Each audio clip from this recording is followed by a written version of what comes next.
So, it's time for the big July summer blockbuster. We've had a couple.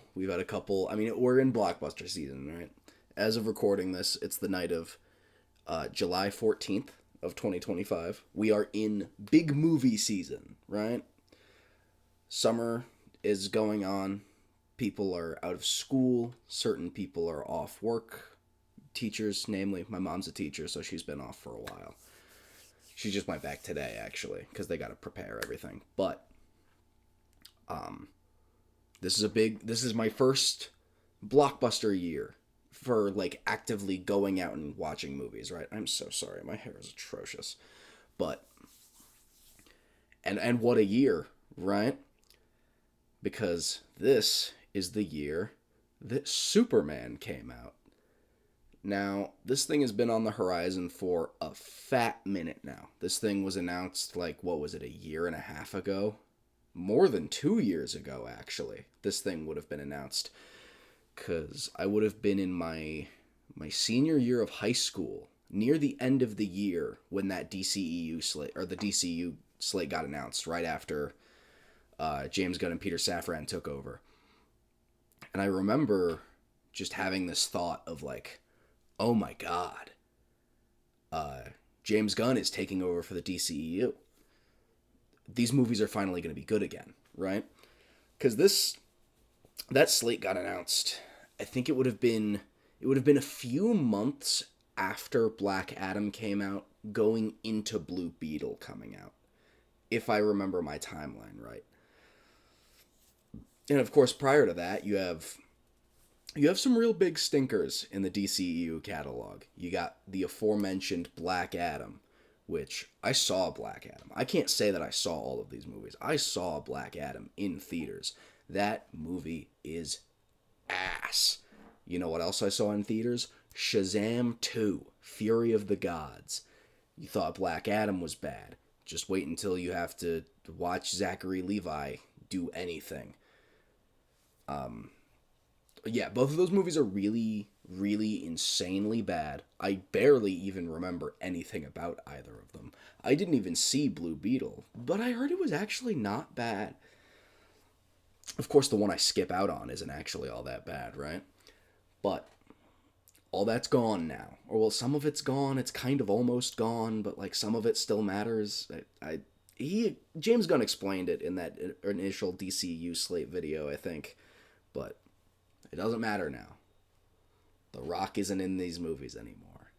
And he's actually, like, looking at being in a compelling emotional drama called The Smashing Machine that comes out in, I think, August or September. And it actually looks really good. But the first movie for the DCU is Superman. And Superman came out, what would it have been, 3 days ago. 3 days ago, as of me recording this video. And oh my Jesus Christ. I should preface this by saying that I don't really give a single solitary shit about Superman in 90% of scenarios. But once the press started coming out for this movie, I was locked in. I was like, oh my god, I like this casting for Superman. I like Nicholas Hoult as Lex Luthor. He's so bald in this movie, by the way. Like, I couldn't help but notice that the first time they show him, his head is obscured by a big ass lens flare. And I was like, there's a lens flare because he's so bald. That's genius. But he is incredibly bald in this movie. And not just physically, he is spiritually bald too. He's maulding this whole movie. If he hadn't already lost all of his hair, it would be falling out in chunks as this movie goes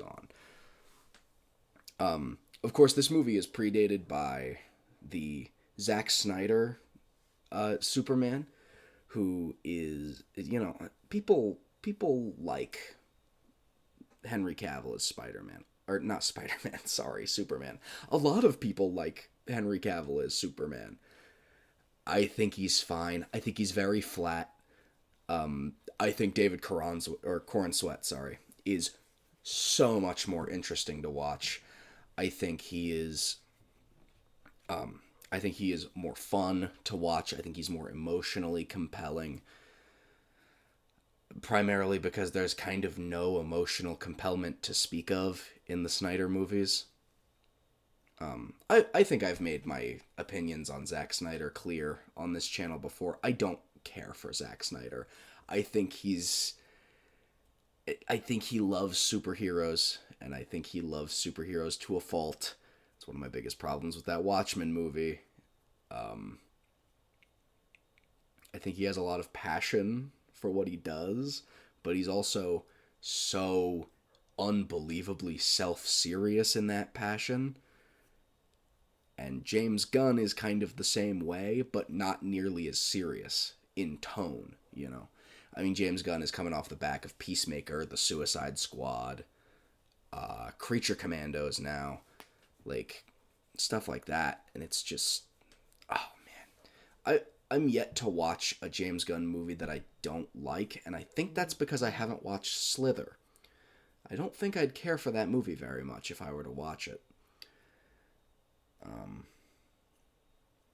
And that is a James Gunn movie. Slither, you ever heard of that? I've only heard of it. I know that the cover has the it's like little slugs going into a bathtub that's got a lady in it. I don't know, man.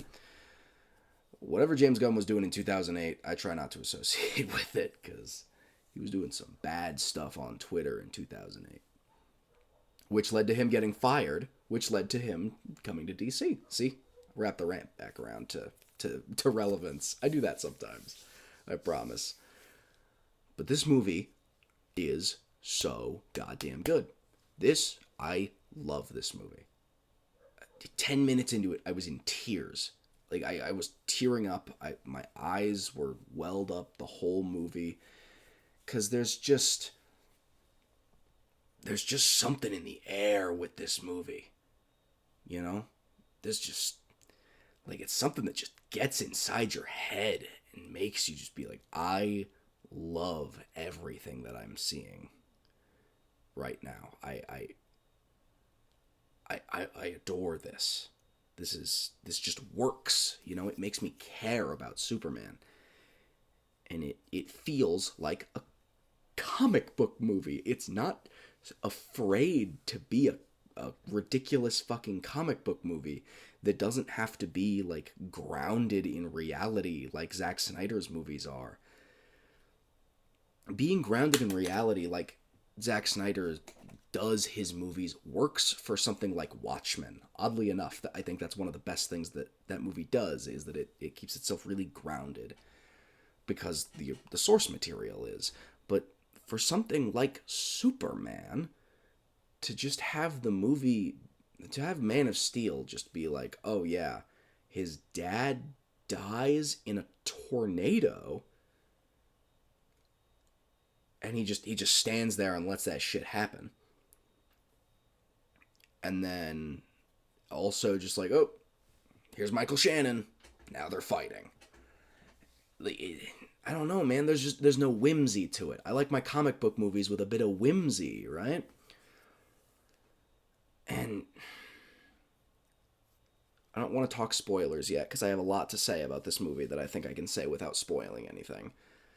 And I mean, it's 3 days after the movie comes out. I don't want to launch into spoilers quite so fast because if you have not seen this movie yet and you intend to, I'm giving you my recommendation right now. Go see it now before spoilers start to flood for this thing. Because, god damn it, I had seen so much already, even before I went to go see it yesterday, 2 days before the movie came, or 2 days after the movie came out. Because, you know, this thing had pre-screenings in New York and wherever the hell else a couple days before the movie came out.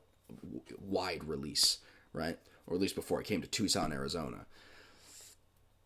And, I mean, people are going to be talking about this thing for a while. You know, that's it. Kind of one of the big things that I hate to see about a movie doing really well is that I know that it's going to take forever to release on physical media. Because when I like a movie enough, I start jonesing for the physical copy of it. Because I'm like, I want to watch it and just have it physically. And I know this movie's going to be in theaters for a fucking while. Man, it made almost all of its budget back open weekend. which means that it will make probably it will at least make its money back. Because they've been, when you calculate budget, the way that I typically do it is you do the movie's budget plus $100 million for marketing. That's my calculation for it, at least. Maybe that's, I don't know exactly how it all works, but that's the calculation that I've heard. So, I think this thing would have to make, like, what is it, $345 million to break even using that logic? It's going to make that. At least, if not domestically, then definitely worldwide. Worldwide, this movie will make its fucking money back. I'm telling you that right now.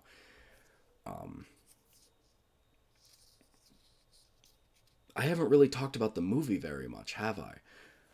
One of my favorite things about this movie is that it just skips to the point. It just gets right to the point.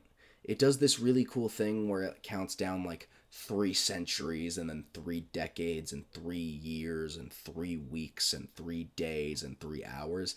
I think that's just kind of neat because it's all title cards, right? It's all text across the screen. Because everybody knows Superman's origin story, everybody knows who Superman is. Everybody knows what Superman's deal is. Everybody knows where Superman comes from. You get it, right? And the movie knows that you get it. Because the movie just assumes that you know who Superman is. Because even the 5-year-olds that are going to go see this movie know who Superman is. Quick aside, the lady at the movie theater asked me what movie I was seeing when she gave me my popcorn, and I had to respond with Superman. And I felt like a 5-year-old. I had to say Superman. I don't know, man. It doesn't have the same ring as saying you're there to see Man of Steel, but I think that again, back to like the self-seriousness aspect of it, right? I think that rings true there. But yeah, this movie gets right the fuck into it.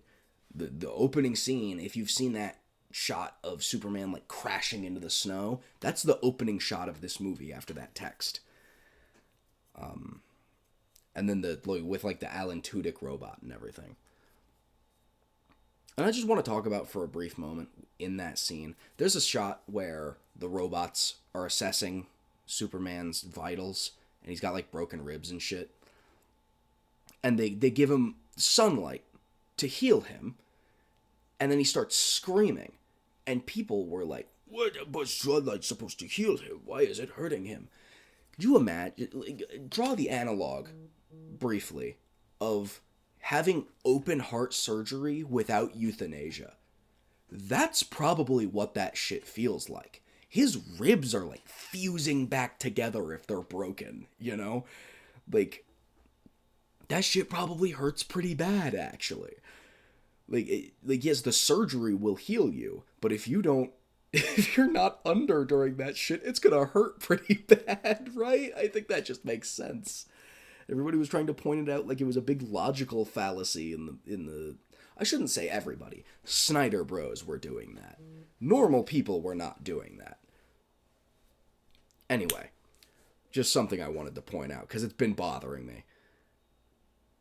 But this is a movie about Superman fighting Lex Luthor and the state of Israel. And it's not subtle that Baravia is supposed to be Israel. I heard people talking about how this movie is very explicitly anti-Israel, and I was like, no, certainly not, right? Certainly it's not so explicitly about Israel, right? It definitely is.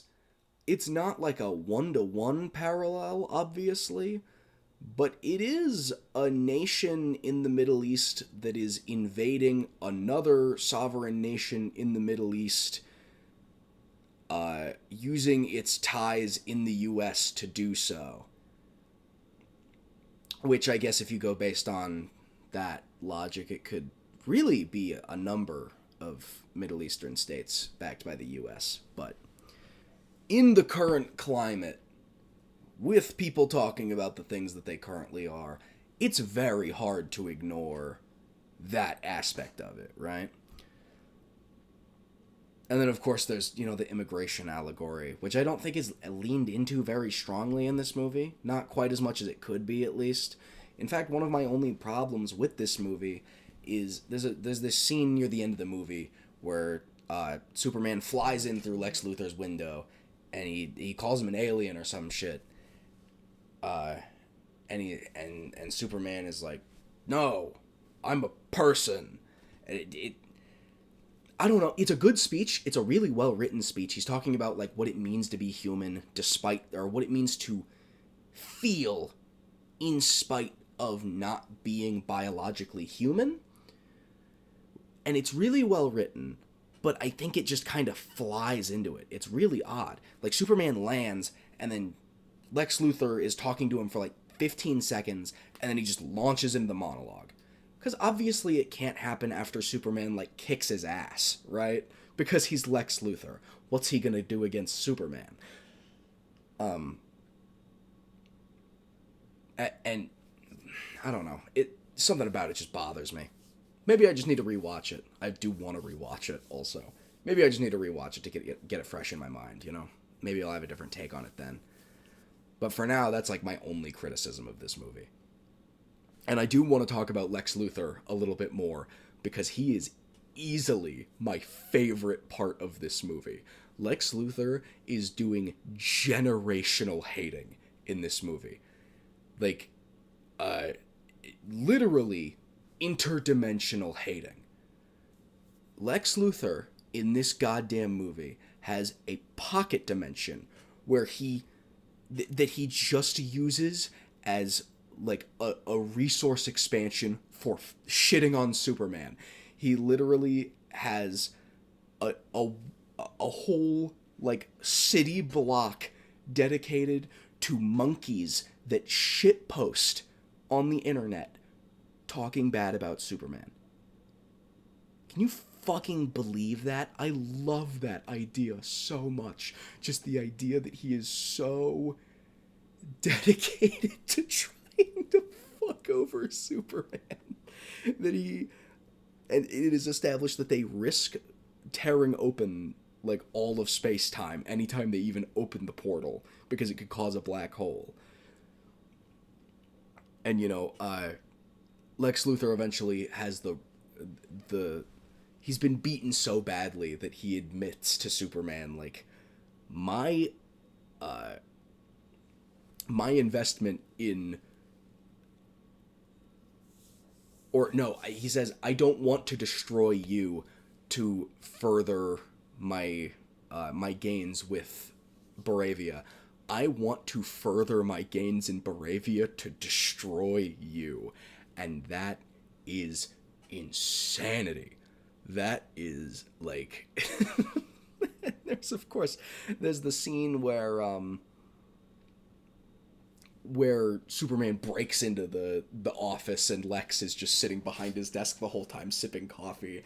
And it's literally, if you've seen the image of the lion screaming in the face of the chimpanzee, it's literally that.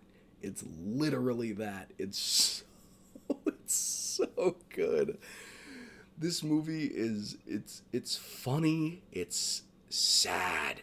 This movie's sad in certain places, man. Like, there's a scene where Pa Kent is talking to Clark, and he's really just kind of describing what it means to be his parents. Just like the fact that they are his parents in spite of not being the people who biologically gave birth to him. Right? And I sobbed, dude. I lost my mind at that scene.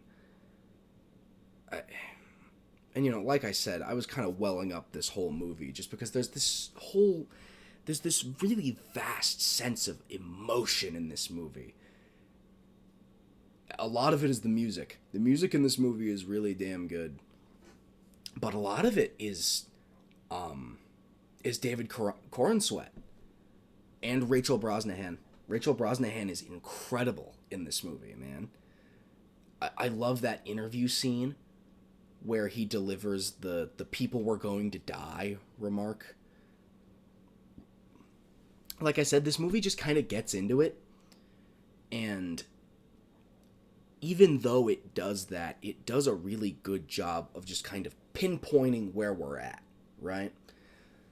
Like it just, on like Google Maps where you can pick up the little fella and just drop him in the middle of the street, it feels like you're the little guy and James Gunn just popped you into the middle of a comic book.